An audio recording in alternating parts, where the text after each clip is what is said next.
Good afternoon friends. आज मैं आपके बीच में मैथमेटिक्स का एक चैप्टर का एक टॉपिक महत्तम समापवर्तक यानी हाईएस्ट कॉमन फैक्टर HCF लेकर आया हूं। महत्तम समापवर्तक हमने सब लोगों ने कई बार पढ़ा है और कोई भी एग्जाम हो, सीटेट हो या कोई भी कॉम्पिटिटिव एग्जामिनेशन हो, सीटेट हो, एसएससी का हो, बीपीएससी का हो, यूपीएससी हो, कोई भी एग्जामिनेशन हो, आप देखेंगे ये पर्टिकुलर चैप्टर, ये पर्टिकुलर टॉपिक हमारे लिए बहुत इंपॉर्टेंट हो जाता है। और जब सीटेट की बात करेंगे या जो बिहार में बीपीएससी के द्वारा जो प्रधान अध्यापक लोगों का जो एग्जाम होने वाला है, उसमें भी देखेंगे ये टॉपिक आपका इंपॉर्टेंट हो जाता है।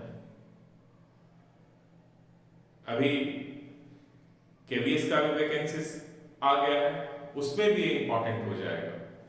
यानी जो HCF हाईएस्ट कॉमन फैक्टर या सबसे बड़ा सार्वगुणनखंड, सबसे बड़ा उभयनिष्ठ गुणनखंड या उसको महत्तम समापवर्तक कह लीजिए, ये बहुत ही इंपॉर्टेंट है। यदि आप इस टॉपिक को समझ लेंगे तो बहुत आसानी से इसके जो प्रॉब्लम आएगा, इसका जो क्वेश्चन आएगा, आप सॉल्व कर लेंगे। तो चलिए हम लोग पढ़ते हैं आज HCF के बारे में, हाईएस्ट कॉमन फैक्टर।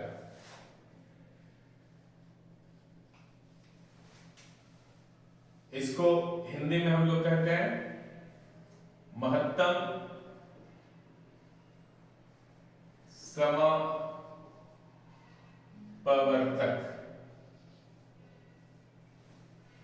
महत्तम अक्सर लोग इसको महत्तम कहते हैं कि महत्तम बनाओ, महत्तम से क्वेश्चन आया, ठीक है। तो फुल नेम इसका क्या है? महत्तम समापवर्तक। तो चलिए ये जो है इससे हम लोग पढ़ते हैं इसको। महत्तम समापवर्तक, महत्तम का मीनिंग क्या होता है? हाईएस्ट। इसका मीनिंग क्या होता है? महत्तम और हाईएस्ट ये इंग्लिश है, ये हिंदी है। और महत्तम का मतलब सबसे बड़ा, सबसे बड़ा।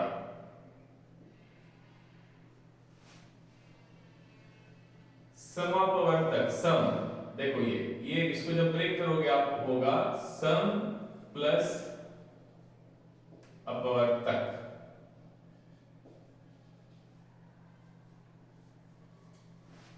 सम का मतलब क्या होता है? सब में प्रेजेंट होना। कॉमन क्या होता है? कॉमन, ठीक है, कॉमन। देखो ये कॉमन, ये सम, कॉमन। इसको और हम लोग सम को जो है ना, और हम लोग कहते हैं सार,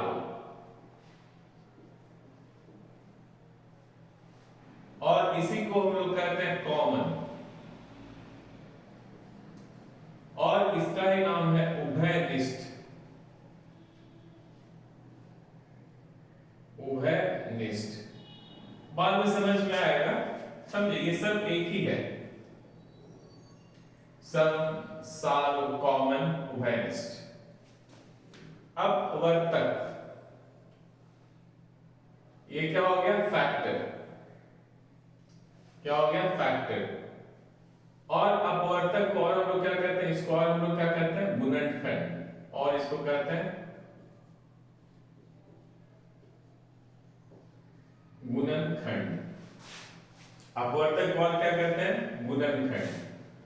यानी इसका जब आप मीनिंग देखोगे तो सबसे बड़ा समापवर्तक और सबसे बड़ा सार्वगुणनखंड। ठीक है, समापवर्तक का मीनिंग क्या हो जाएगा फिर? सार्वगुणनखंड। सार्व है सबसे बड़ा सार्वगुणनखंड।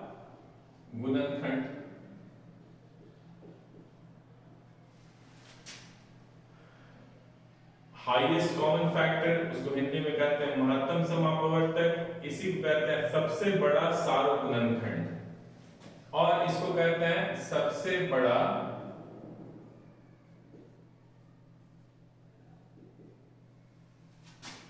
कॉमन। सार को क्या कहते हैं? उभयनिष्ठ। तो हो जाएगा उभयनिष्ठ गुणनखंड।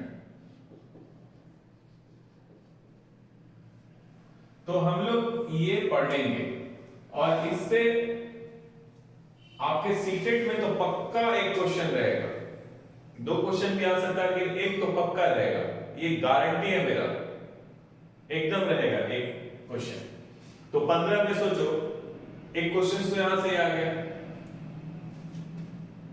दो क्वेश्चंस भी आ सकते हैं। तो इसमें जो सबसे पहले हम लोग पढ़ेंगे वो पढ़ेंगे गुणनखंड क्या होता है, फिर पढ़ेंगे सार्वगुणनखंड क्या होता है, और फिर पढ़ेंगे हम लोग महत्तम समापवर्तक। यानी हम लोग सबसे पहले पढ़ने वाले हैं गुणनखंड। गुणनखंड का ही और नाम क्या है? अपवर्तक या अपवर्तक, और इंग्लिश में इसको क्या कहते हैं? फैक्टर या फैक्टर। देखो कई बार क्या होगा ना, आपको पता है कैसे मैथ सॉल्व करना है, कैसे क्वेश्चन बनाना है, लेकिन महत्तम समापवर्तक या एचसीएफ वहां पे नहीं लिखा हुआ रहेगा। पूछ लेगा सबसे बड़ा उभयनिष्ठ गुणनखंड बताओ, या पूछ लेगा वैसा गुणनखंड बताओ जो सब में उपस्थित है। ठीक है, या पूछ लेगा सबसे बड़ा सार्वगुणनखंड बताओ। तो ये टर्म्स जो है ना वो आपको एकदम पक्का पता होना चाहिए कि सार्वगुणनखंड, समापवर्तक और कॉमन फैक्टर एक ही चीज है। महत्तम समापवर्तक, सबसे बड़ा सार्वगुणनखंड, सबसे बड़ा उभयनिष्ठ गुणनखंड और एचसीएफ, ये चारों सेम है। ठीक है, और गुणनखंड को क्या कहते हैं हम लोग? गुणनखंड या अपवर्तक या फैक्टर। उसके बाद हम लोग पढ़ेंगे सार्वगुणनखंड,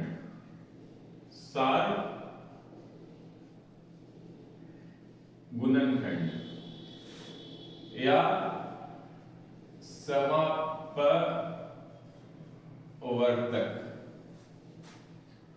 या उभयनिष्ठ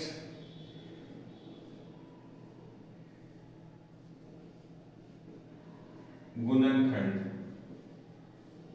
या कॉमन फैक्टर।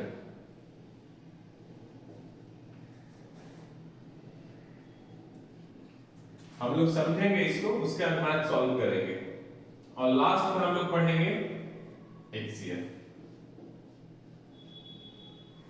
इतना आज पढ़ेंगे, इसके बाद फिर एक वीडियो बनाएंगे, उसमें हम लोग पढ़ेंगे कि जो भिन्न होता है उसका फ्रैक्शंस जो होता है उसका कैसे हम लोग निकालेंगे, महत्तम समापवर्तक, फिर डेसिमल दशमलव का कैसे हम लोग निकालेंगे, और कुछ फॉर्मूलाज हम लोग देखेंगे। तो चलिए हम लोग स्टार्ट करते हैं गुणनखंड से। ठीक है, हम लोग स्टार्ट करेंगे गुणनखंड या अपवर्तक या फैक्टर से हम लोग स्टार्ट करते हैं। ठीक है, अभी तक तो समझ में आ गया होगा आपको हम क्या बताने जा रहे हैं। देखो मैथ में भी जो है ना, यदि हम लोग समझ लेंगे ना तो ये आपके लिए बहुत आसान हो जाएगा।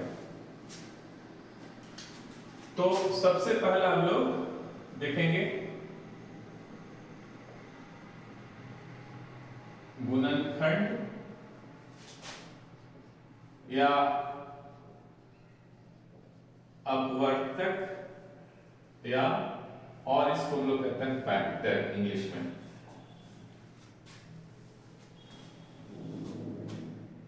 अब देखो गुणनखंड क्या होता है, आपने पढ़ा होगा कि भाई गुणनखंड क्या होता है।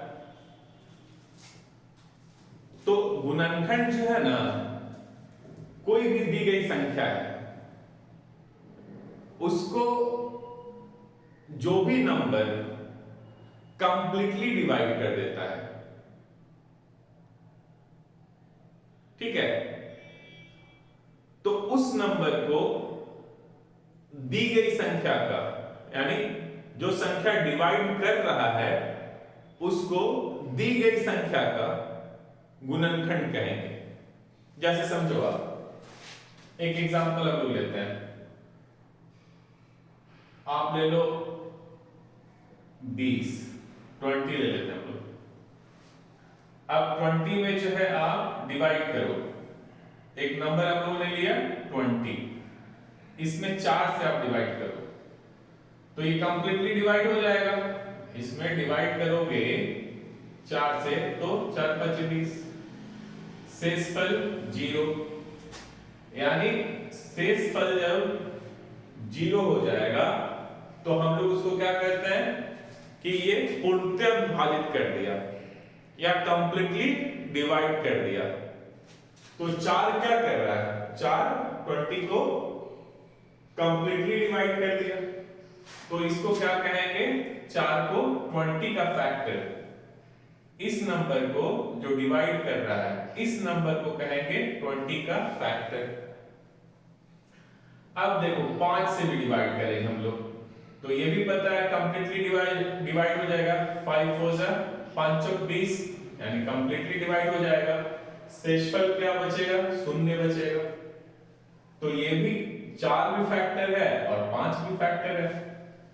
अब 6 से डिवाइड करो, 6 से डिवाइड करो इसको तो क्या होगा, 6 × 18, यानी 2 बच गया, यानी शेषफल क्या है, 0 तो नहीं है।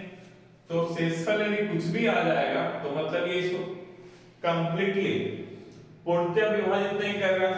ये जो संख्या 6 है वो दी गई संख्या को पूर्णतः विभाजित नहीं कर पा रहा, तो ये फैक्टर होगा, ये फैक्टर होगा क्या, ये फैक्टर नहीं होगा, यानी ये फैक्टर नहीं होगा। 7 से भी डिवाइड करो, 7 से तो डिवाइड होगा ये कंप्लीटली, 20 को आप 7 से डिवाइड करेंगे तो 7 × 2 = 14, 6 बच गया, तो ये भी हमारा फैक्टर नहीं होगा। अब 10 से डिवाइड करो, 10 से तो 10 × 20 डिवाइड हो गया, यानी ये जो है इस नंबर को कंप्लीटली डिवाइड कर दे रहा है, तो क्या इसको भी फैक्टर कहेंगे। फिर 20 में 20 से भागा तो 20 भी कट जाएगा 20 से कंप्लीटली, कोई शेषफल नहीं बचेगा, तो ये भी हमारा फैक्टर हो जाएगा, 20 भी फैक्टर हो जाएगा। तो देखो आप, ये गुणनखंड हो गया, 5 भी गुणनखंड हो गया, 10 भी गुणनखंड हो गया, 20 भी गुणनखंड हो गया, ठीक है।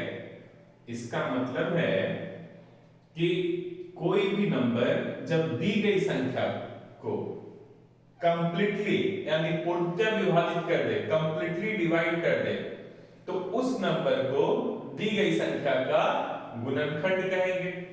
यानी ये इसका गुणनखंड हो गया, ये उसका गुणनखंड हो गया, 6 इसका गुणनखंड नहीं है, 7 इसका गुणनखंड नहीं है, तो इसको हम लोग कहते हैं गुणनखंड। तो गुणनखंड को हम लोग डिफाइन सबसे पहले कर लेते हैं।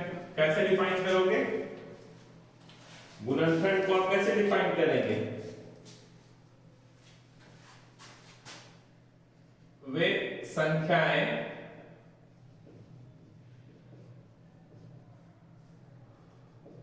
जो दी गई संख्या को पूर्णतः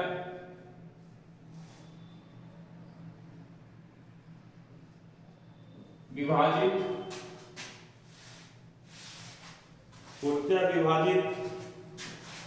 वे संख्या जो दी गई संख्या को पूर्णतः विभाजित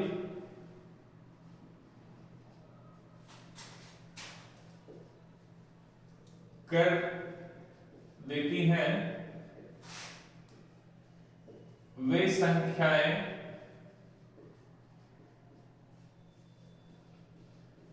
दी गई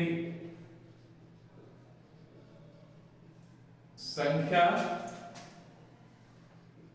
का गुणनखंड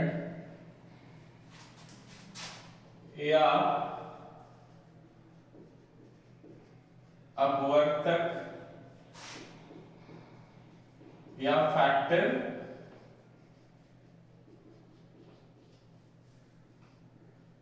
कहलाती हैं। ठीक है, अब उदाहरण ले लो आप। उदाहरण सबसे पहले चलो 6 का हम लोग फाइंड आउट करते हैं। 6 का गुणनखंड क्या होगा? तो 6 को जो भी नंबर, जो भी संख्या है, इस 6 को विभाजित कर देगा, उसको हम लोग क्या कहेंगे? 6 का गुणनखंड। अब देखो 1 से तो ये विभाजित हो जाएगा, 1 तो सभी संख्या को विभाजित कर देता है, तो 1 हो जाएगा इसका गुणनखंड। 2 से भागा पड़ेगा इसमें, 2 दिया 6, पूर्णतः विभाजित कर दिया तो 2 भी हो जाएगा। फिर 3 से करो तो 3 दूनी 6, तो 3 भी हो जाएगा। 4 से लगेगा? नहीं लगेगा, पूर्णतः नहीं विभाजित। 5 से नहीं होगा। 6 से तो 6 को डिवाइड कर देगा तो 6 हो जाएगा। यानी 1 2 3 और 6, ये जो 4 संख्या है, 1 2 3 4, ये हमारा क्या हो जाएगा? 6 का गुणनखंड। ये क्या हो गया? 6 का गुणनखंड। ठीक है, तो गुणनखंड कितना गुणनखंड हो गया? गुणनखंडों की संख्या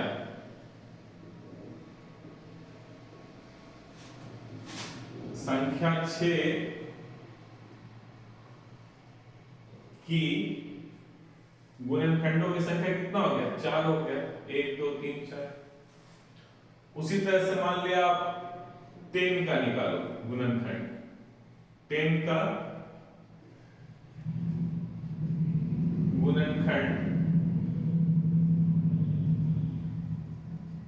ज्ञात करो।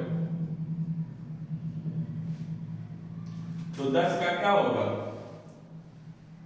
यानी वो संख्याएं जो इस 10 को पूर्णतः विभाजित कर दे, तो क्या होगा? 1 से हो जाएगा, 2 से तो होगा ना, 2 5 10, 3 से 3 होगा इसका गुणनखंड, नहीं हो पाएगा। 3 3 9, 1 से फल बच जाएगा, तो ये 3 इसका गुणनखंड नहीं है। 4 से होगा भागा? 4 से भी नहीं होगा। 4 गुणनखंड 5, 5 दूनी 10, तो 5 से हो जाएगा।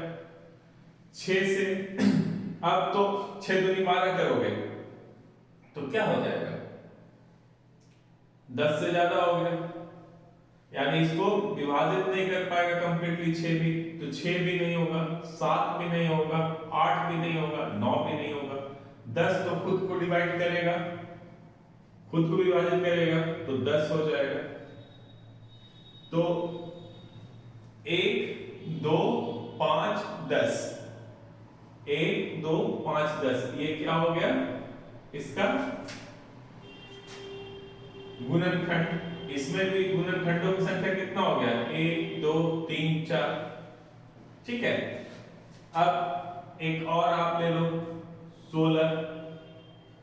16 का गुणनखंड बताओ। तो 1 से तो हो जाएगा, 1 2 से भी होगा, 8 दूनी 16। 3 से जाएगा?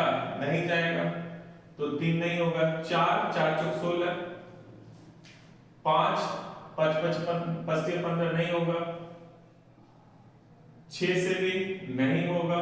7 नहीं 8, 8 दूनी 16 यानी 8, और फिर 16 खुद को डिवाइड करेगा 16 तो हो जाएगा 16, यानी ये गुणनखंडों की संख्या हो गया। ये क्या हुआ? गुणनखंडों की संख्या हो गया। कितना संख्या हो गया? 1 2 3 4 5, यानी गुणनखंडों की संख्या कितना हो गया? गुणनखंडों की संख्या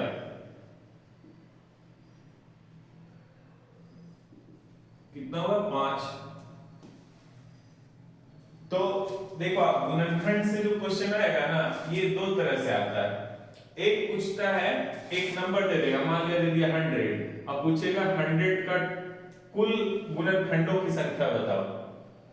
ठीक है, अब जैसे मान लिया पूछता 16 के कुल गुणनखंडों की संख्या बताओ, तो कितना हो गया? 5। ये एक तरीका है क्वेश्चन पूछने का, जो आपके सीटेट एग्जाम में आता ही आता है। दूसरा तरीका क्या है? ये पूछ लेगा ना, जो 16 के गुणनखंडों का योग बताइए, यानी 16 का गुणनखंड ये हो गया, तो इसका योग, यानी इनको जोड़ दीजिए आप, तो ये क्या मिल जाएगा? गुणनखंडों का योग हो जाएगा। क्या हो जाएगा? गुणनखंडों का योग। कुछ क्वेश्चन हम लोग बना लेते हैं इसके पहले।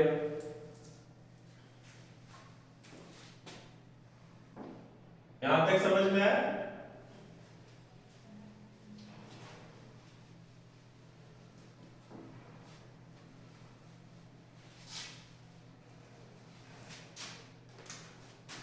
क्वेश्चन नंबर 1, 36 के गुणनखंडों की संख्या, 36 के गुणनखंड, इसी को और हम लोग क्या कहेंगे? अपवर्तक। कंफ्यूज मत होना, अपवर्तक इसी का नाम है। 36 के गुणनखंड अपवर्तक की संख्या क्या है? क्या है? ऑप्शन में लिखो आप 10 9 10 9 12 डी 15। अब 36 का जो है आपको गुणनखंड की संख्या बताना है, तो कैसे बताओगे? यानी 36 को कौन कौन सा नंबर है जो डिवाइड करेगा? तो देखो आप 36 का 1,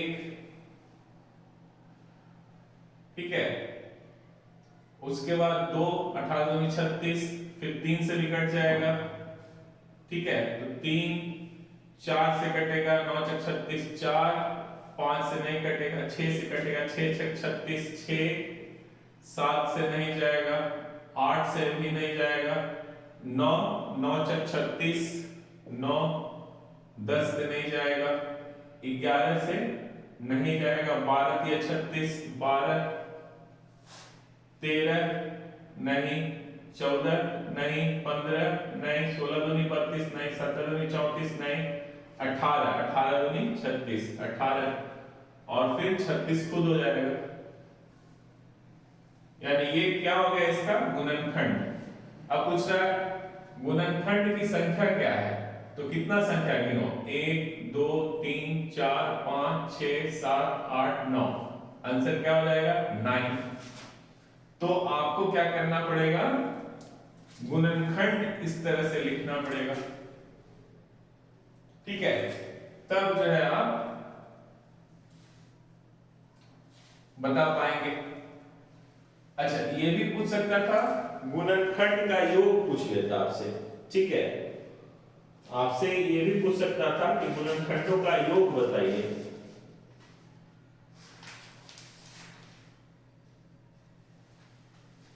ठीक है, ये जो गुणनखंड निकला है इसका योग पूछ लेता, तो सभी को जोड़ देते आप, ठीक है, सबको ऐड कर देते। अभी देखो आप, ये तो ठीक है, 36 का आप करने गए, छोटा नंबर है, मान लिया पूछ ले 200 का बताओ, तो आप कितना टाइम दोगे कि 1 से डिवाइड होता है, 2 से होता है? मेरी बात समझ रहे हैं आप कि कब तक आप देखते जाओगे, और एक मान लिया गलती से छूट गया तो आपका क्वेश्चन गलत हो जाएगा। तो इसके लिए क्या करना है ना, जैसे गुणनखंड की संख्या जब पूछेगा, गुणनखंड की संख्या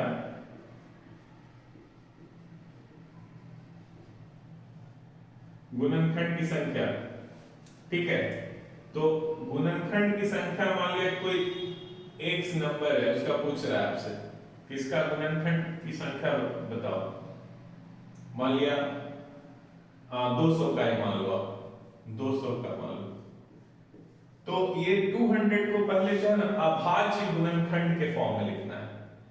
अभाज्य गुणनखंड उसको कहते हैं, जैसे देखो आप 1 ये हमारा अभाज्य गुणनखंड है, 2 ये भी अभाज्य गुणनखंड है, 3 अभाज्य गुणनखंड है, ठीक है, क्योंकि ये इसका गुणनखंड 1 होगा या खुद होगा, लेकिन 4 अभाज्य नहीं है, 6 अभाज्य नहीं है, ये सब अभाज्य नहीं है, यहाँ पे ये दोनों अभाज्य है।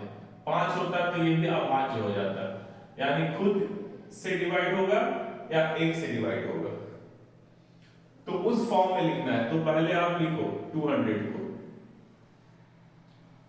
सबसे छोटा से स्टार्ट करो, 2 से क्या हो जाएगा 100, फिर 2 से 50, फिर 2 से 25, अब तो 2 से नहीं जाएगा, 3 से भी नहीं जाएगा, 4 से भी नहीं जाएगा, तो 5 आप लेना होगा, बचे 25, तो 5 हो गया, फिर 5 से 1 गया। अब ये जो है ना अभाज्य गुणनखंड जो है, इसको हम लोग घात के फॉर्म में लिखेंगे, ठीक है, पावर के फॉर्म में लिखेंगे, पावर के फॉर्म में लिखेंगे, ठीक है, या घात के फॉर्म में लिखेंगे। तो देखो 2 इंटू 2 इंटू 2 इंटू 5 इंटू 5, अब 3 2 है और ये 5 2 है, 2 कितना 3 है, तो 2 दी पावर 3 हो जाएगा, इंटू 5 के ऊपर कितना पावर होगा 2 हो जाएगा, ठीक है, समझ में आ रहा है? अब ये जो नंबर है और ये जो नंबर है, इसमें 1 जोड़ दो और इसमें 1 जोड़ दो, यानी घात में 1 जोड़ दो और फिर दोनों को गुना कर दो, जैसे 3 है तो 3 प्लस 1, ठीक है, इंटू 2 प्लस 1, तो ये हो जाएगा आपका 4 इंटू 3, ठीक है, तो आ गया आपका 12, यानी 200 का जो है ना 200 का आपका आएगा, 200 का कितना आएगा 12 गुणनखंड होगा। तो आप इतना कैसे लिखते हैं, तो फटाफट इस तरह से कर लेना है, अभाज्य गुणनखंड लिखना है उसका, ठीक है, इस तरह से, और फिर उनको आप गुना के फॉर्म में ले आओ और उसके बाद पावर या घात, ठीक है। अभी मान लीजिए 36 का करके हम लोग देखते हैं, इतना जो लिखना पड़ा नहीं लिखना पड़ा, 36 लिख लेते हैं हम, 36, 2 से स्टार्ट करो, 18 दूनी 36, 2 9 दूनी 18, 3, ठीक है, 3 आया, फिर 3 1, है ना, तो ये छोटे से स्टार्ट करना है हम लोग को, नीचे छोटे से स्टार्ट करना है और अभाज्य संख्या होना चाहिए। अब इसको इसी फॉर्म में लिखो आप, तो क्या हो जाएगा 2 इंटू 2 इंटू 3 इंटू 3, ठीक है। अब देखो इस पे कितना हो जाएगा, 2 के ऊपर पावर 2 इंटू 3 के ऊपर पावर 2 2 है ना, तो ये क्या होगा 2 दूनी 4, सॉरी ये 2 आया, तो अब इसका जो है ना और इसका घात ले लेना है, उसमें 1 जोड़ देना है, तो 2 प्लस 1 3 हो जाएगा, और ये 2 प्लस 1 3 हो गया, 3 इंटू 3 तो क्या हो जाएगा 9। ठीक है, आप क्रॉस चेक कैसे कर सकते हो, तो आप सोचो, ये अक्सर आपके एग्जाम्स में आता है कि कोई नंबर दे देगा और पूछेगा उसका गुणनखंड की संख्या बताओ। तो संख्या ये है मतलब कितना नंबर से, यानी कितने नंबर से कितनी संख्याएं हैं जो इसको कंप्लीटली डिवाइड कर देगा। तो इस तरह से लिखने जाओगे तो एक तो बहुत टाइम लगेगा, ठीक है, टाइम आपके पास में तो है नहीं। दूसरा है गलत होने के भी चांस है, मान लिया एक मिस कर गए दिमाग से तो आपका गड़बड़। अब फिर चॉइस में देखोगे अरे ये तो है नहीं, तो फिर से शुरू करोगे तो टाइम भी बहुत लगेगा और गलती भी होने का चांस रहेगा। तो सबसे अच्छा तरीका है आप उसको अभाज्य गुणनखंड के फॉर्म में लिखो छोटा, और फिर उसका जो है ना घात जो होगा घात के फॉर्म में लिख लो उसको, पावर के फॉर्म में। उसका जो पावर है जो घात है उसमें एक जोड़ देना है और उसके बाद उसको मल्टीप्लाई कर दो, जो संख्या आएगा वो आपका होगा संख्या गुणनखंड का। और हम लोग एक इसका एग्जांपल करके देखते हैं, ठीक है, और हम लोग एक एग्जांपल देखते हैं करके।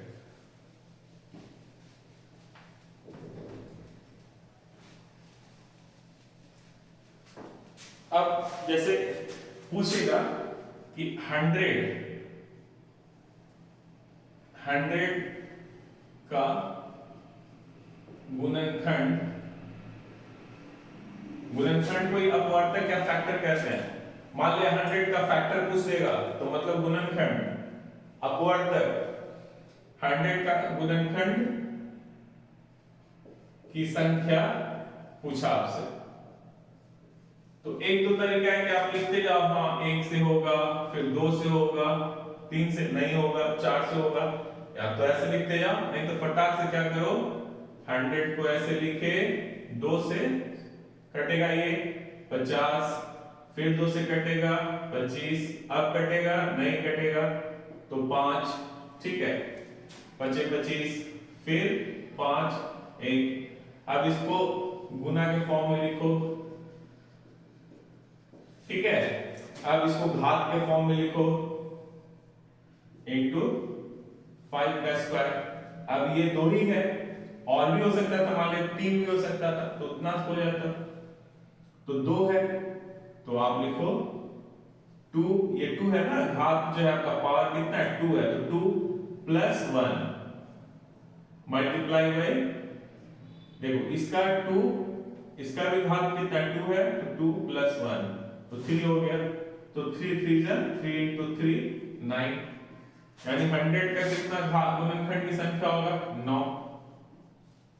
अब जांच करना है तो लिख के देखो, 1 से जाएगा जाएगा, 2 से जाएगा हाँ जाएगा, 3 से नहीं जाएगा, 4 से जाएगा, 5 से भी जाएगा, 6 से नहीं कटेगा, 7 से नहीं कटेगा, 8 से देखो 8 नहीं कटेगा, 9 नहीं कटेगा, 10 से जाएगा हाँ तो 10 हो जाएगा, 11 12 13 14 15 16 17 18 19 20, 20 से कटेगा, फिर 25 से कटेगा, 25 के बाद सीधा 50 से कटेगा और फिर 100 से कटेगा। अब इसको गिन लो, 1 2 3 4 5 6 7 8 9, 9 आया था, ये भी 9 हो गया, ठीक है। तो ये लिखने में टाइम लगेगा और आप कंफ्यूज हो सकते हैं, तो सबसे अच्छा ये वाला फॉर्मूला आप याद रखो, और इससे आप यानी जो घात है जो पावर है, मान लिया यहाँ पे पावर n है और यहाँ पे p है, तो क्या हो जाएगा n plus 1 into p plus 1। मान लिया एक और नंबर कुछ होता, मान लिया 3 का पावर होता q, तो फिर 3 आ जाएगा यहाँ पे, सॉरी q प्लस 1 हो जाएगा, ठीक है। तो इस तरह से जो है ये आप सॉल्व कर सकते हो, आप खुद ट्राई करना, हम दे रहे हैं कुछ नंबर आपको, ठीक है, तो ये एक हो गया। ठीक है, अब अपवर्तक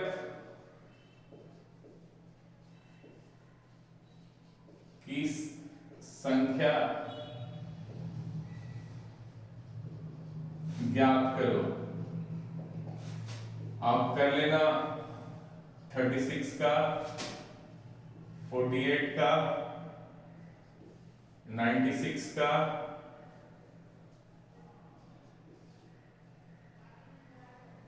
60 का, 12 का, ये 5 आप करना। अब करके आंसर आप कमेंट्स बॉक्स में लिखना। ठीक है, ये क्लियर हो गया।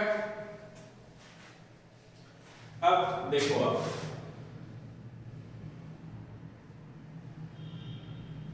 दूसरा जो क्वेश्चंस आपके एग्जाम्स में आते हैं, इस पे जो आएगा जैसे 96 के 96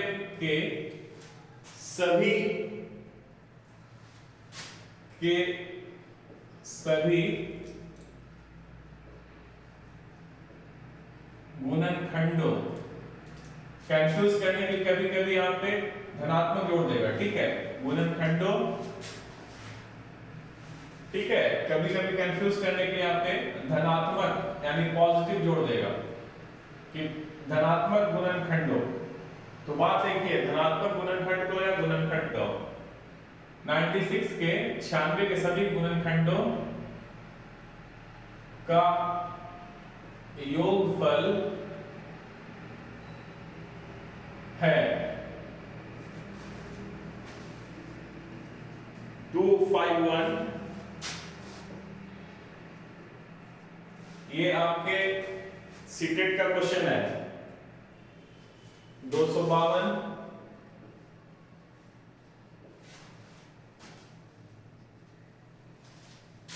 155 और 156,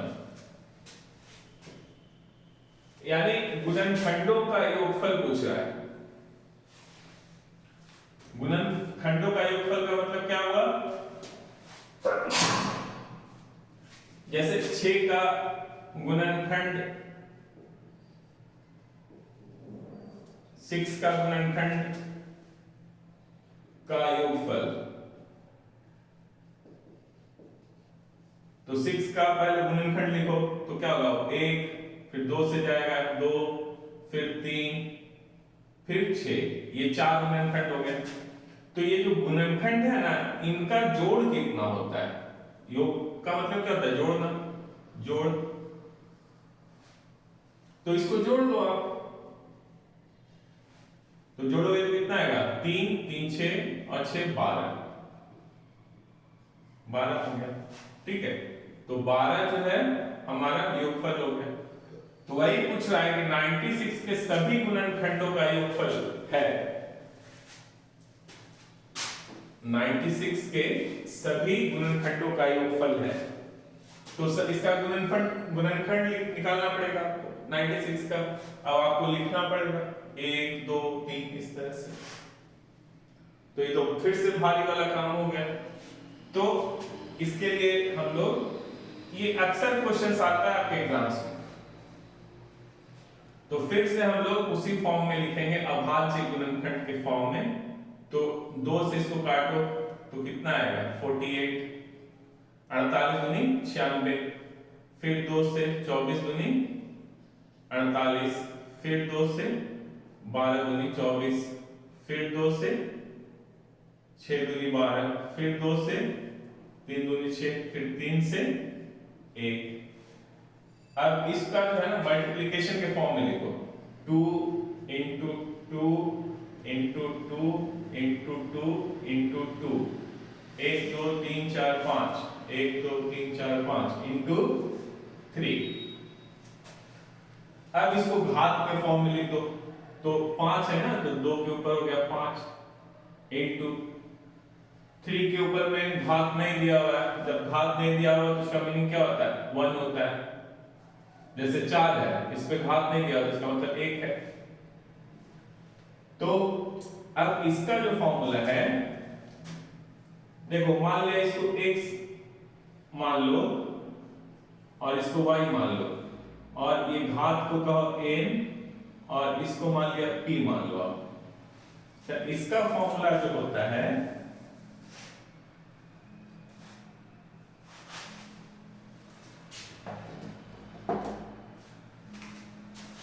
फॉर्मूला जो होगा इसका x n प्लस 1, यहां पे -1 इधर है, फिर x -1 इंटू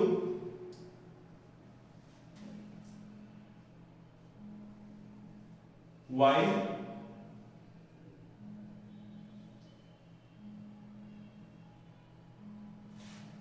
ये देखना ना, तो फिर हो जाएगा y p प्लस 1 और फिर यहां पे -1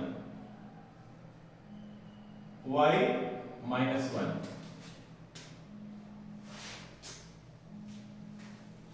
अब देखो आप x यहां पे क्या है, 2 है, तो लिखो आप 2, n कितना है 5 है, तो 5 प्लस 1 यहां -1 हो जाएगा, अपॉन 2 है तो 2 -1 इंटू y कितना है 3 है, तो 3 कितना पावर है 1, 1 प्लस 1 -1 अपॉन y कितना है y 3 है, तो 3 -1, तो होगा 2 टू द पावर 6 -1, ये क्या हो जाएगा 1 हो जाएगा, इंटू 3 के ऊपर पावर कितना है 2 हो जाएगा, 1 प्लस 1 -1, ये 3 -1 क्या हो जाएगा 2 हो जाएगा।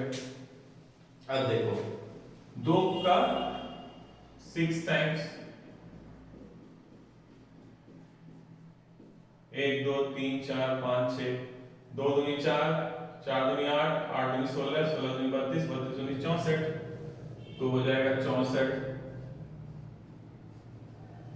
इंटू 64 -1 होगा, इंटू 3 किया 9, 9 -1 अपॉन 2, ठीक है। अब क्या हो जाएगा, एक घटा दोगे तो यहां हो जाएगा 63, एक इसमें से माइनस कर दोगे तो क्या हो जाएगा इंटू 8/2, इसको डिवाइड करो तो आएगा 4, अब इसको मल्टीप्लाई कर दो 6 4 3 चढ़ती है 12 के 2 हाथ में 24 1 25, यानी आंसर क्या आएगा 252 यहां पे 252, ये हो जाएगा आंसर आपका।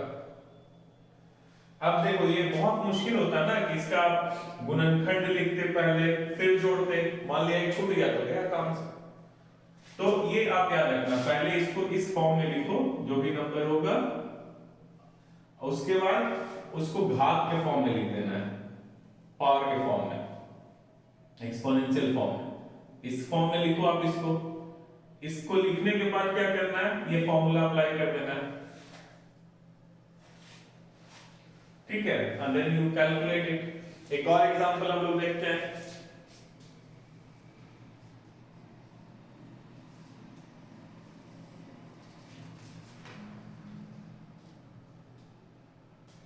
पचास के सभी गुणनखंडों का योग, बेटा इसको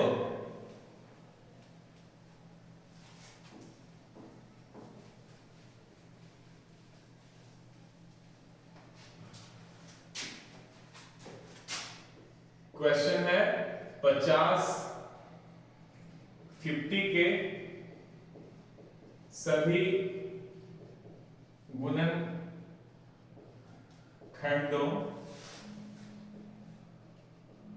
का योग होगा।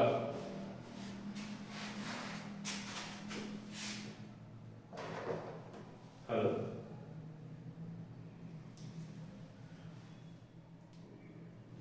हाँ स्टार्ट हो गया।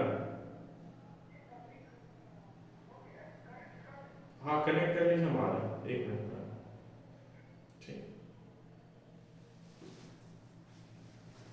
ठीक है, 50 के सभी गुणनखंडों का योग होगा। तो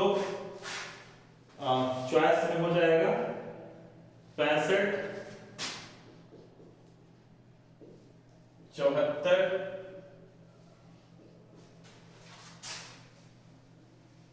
93, 95। अब बनाओ इसको, या तो आप पहले लिखो इसको, 1 से जाएगा, 2 से भी जाएगा, 3 से नहीं जाएगा, 4 से भी नहीं जाएगा, 4 से नहीं कटेगा, 5 से यस कटेगा, 6 से नहीं, 7 से नहीं, 8 से नहीं, 9 से नहीं, 10 से यस, 10 से जाएगा, 10 से जाएगा, उसके बाद 25 से कटेगा, फिर 50 से कटेगा। 6 गुणनखंड हो गया। अब इसको जोड़ दो आप, 75, 5 80 90 3 93। एक ये तरीका हो गया। तो ये लिखने में गड़बड़ भी हो सकता है, तो सबसे अच्छा है 50 को आप इस फॉर्म में लिखो, 2 से गया 25, अब आगे तो नहीं कटेगा, तो यहाँ 5 होगा, फिर 5 होगा, फिर 5 1 यानी 2 5 5। अब पावर का फॉर्म लिखोगे, 2 पावर 1 होगा इंटू 5 के ऊपर पावर 2 होगा। अब इसको आपको लिख देना है कौन से फॉर्म में, x to the power n plus 1 minus 1 upon x minus 1 into y p plus 1 minus 1 y minus 1। अब देखो x हमारा क्या है, 2 है, तो 2 1 plus 1 है ना, minus 1 2 minus 1 into, यहां देखो y जो है, y कितना है, 5 है, तो 5 हो जाएगा। पावर कितना है, 2 है, 2 plus 1 minus 1 5 minus 1, तो हो जाएगा आपका इसको 2 minus 1 upon 1 into 5 के ऊपर पावर 3 minus 1 upon 4 हो जाएगा।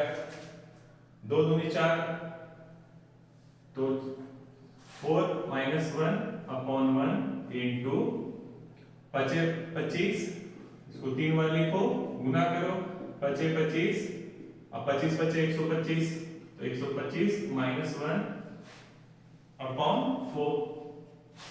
अब देखो 3/1 इंटू 124 अपॉन 4 से भागा दो, 4 12 और 1 31, काटोगे इसको 4 के 12 और यानी 3 into 31, तो कितना हो गया, 93 हो गया ना, गुना करोगे तो 93।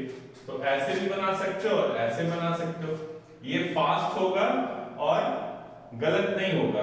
इसमें एक भी नंबर, मान लिया 2 छूट गया, गए काम से, 25 छूट गया, गए काम से, तो इस तरह से बनाना है आपको। तो ये हो गया गुणनखंड से कैसे कैसे क्वेश्चंस आते हैं। गुणनखंड का अभी प्रॉपर्टीज बताना है, ठीक है, विशेषताएं बताना है, उसके बाद और भी पार्ट है, लेकिन बहुत जरूरी काम आ गया मुझे, तो मुझे जाना पड़ेगा, तो ये मैं अभी यहीं पे रोकता हूँ, फिर वापस आकर इसको कंटिन्यू हम लोग करेंगे, ठीक है। तब तक के लिए धन्यवाद, थैंक यू सो मच।